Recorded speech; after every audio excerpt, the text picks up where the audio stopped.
वसई विरार क्षेत्र में आगामी चुनावों से पहले मतदाता सूची में एक और बड़ी गड़बड़ी सामने आई है। नालासोपारा विधानसभा क्षेत्र में 49 मतदाताओं के नाम के आगे पति या पिता के कॉलम में एक ही व्यक्ति का नाम दर्ज किया गया है। ये नाम है प्रवीण प्रमोद देवधर। जानकारी के अनुसार नालासोपारा की रहने वाली सुषमा गुप्ता का नाम मतदाता सूची में पहले ही 6 बार दर्ज हो चुका था।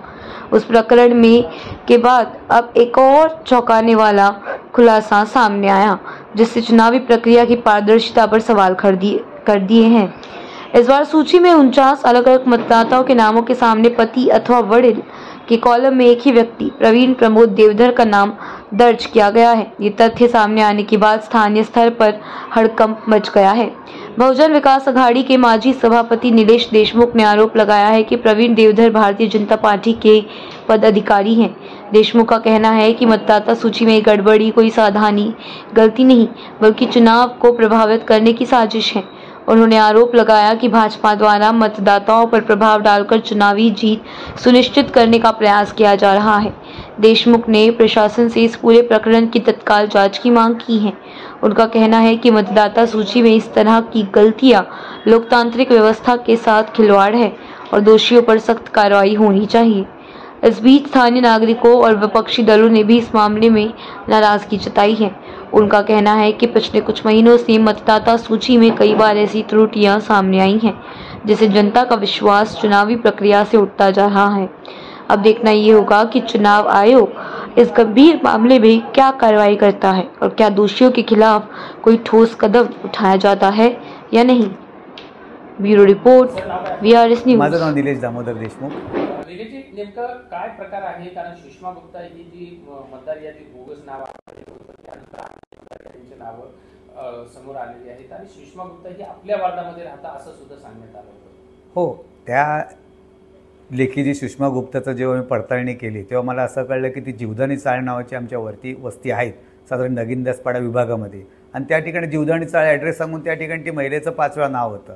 आम्ही पूर्णपणे जीवदानी चाळीचा परिसर त्या ठिकाणी बघितला, पण आम्हाला कुठेही सुषमा गुप्ता नावाची महिला आढळलेली नाही आहे, कारण ते नाव 132 नालासोपारा मतदारसंघामध्ये होतं। मग त्या आधारे आम्ही त्या सगळ्या याद्या ज्या आमच्या विभागातल्या आम्ही क्रॉस चेक करायला सुरुवात केली। त्याच्यामध्ये माझ्या पुढे आता ही यादी नंबर 315 आहे। ही यादी नंबर 315 मी बघितली, ही तुळून विभागातली यादी आहे।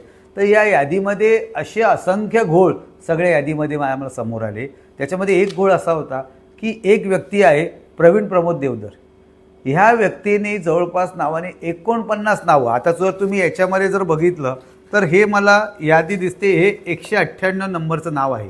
315 नंबर यादीमध्ये 198 नंबर, त्यानंतर 200 नंबर नाव दिसते,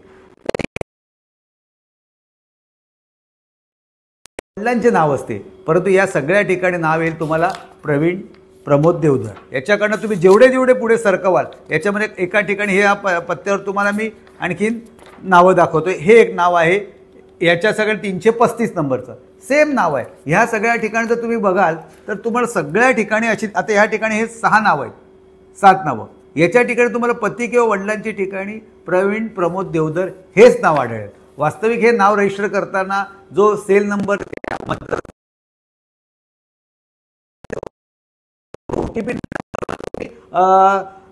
म्हणजे त्याच्यावर जेव्हा तुम्ही ओके दाखवता त्यानं तुमचं मतदारमध्ये नाव रजिस्टर होते, परंतु या ठिकाणी अशा प्रकार झालेला आहे। त्यानंतर माझ्या या पूर्ण 8 याद्यामध्ये जेव्हा चेक केला तर 650 मतदार मला असे आढळले जी माझ्या विभागातले नाही आहेत, आणि त्यांना मी आजगाही शोधतोय पण ते मला काय मिळालेले नाही आहेत। त्यातले काही एखाद दुसरे मला आचोळ्यामध्ये मिळाला, काही धानी विभागातले मला मिळाले, पण आजही जवळपास 600 ते 700 मतदार असे आहेत जी अशीच नावं आलेली आहेत आणि ज्यांनी मतदान केलेलं आहे पण जी आम्हाला सापडलेली नाही आहेत।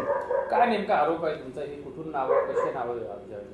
कसं आहे, जेव्हा लोकसभेनंतर 50,000 नावं ॲड झाली, विधानसभेनंतर पण आता नावं ॲड झाली, ही अचानक ही नावं कुठनं वाढली?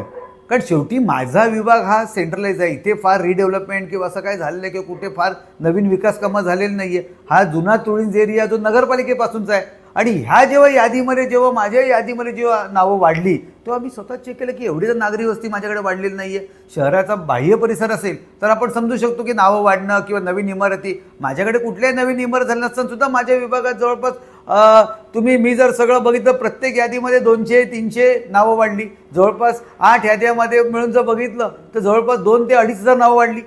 आत्ता पण जेव्हा मी माहिती काढली, आता या विधानसभेच्या निमित्ताने सुद्धा नावं रोज वाढत आहेत. मग ही कुठेतरी नावं काढून कुठेतरी लोक बोगस करून ते डम्पिंग करणं चाललेलं आहे का प्रत्येक यादीमध्ये, असा संशयाला आम्हाला जागा येते, म्हणून आम्ही सगळे करतोय. आता तुमची मागणी काय?